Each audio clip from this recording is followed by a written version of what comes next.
There's a little diorama of the people building the Hoover Dam.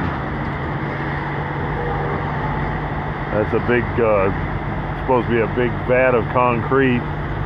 That's how they did it back in the day. And there's a guy riding the thing. And pack horses and mules. That's how they did it back in the 1930s when they built the dam. Stuck in a road construction thing. I guess that's fitting, right? That's kind of cool. Old Model T Ford over there.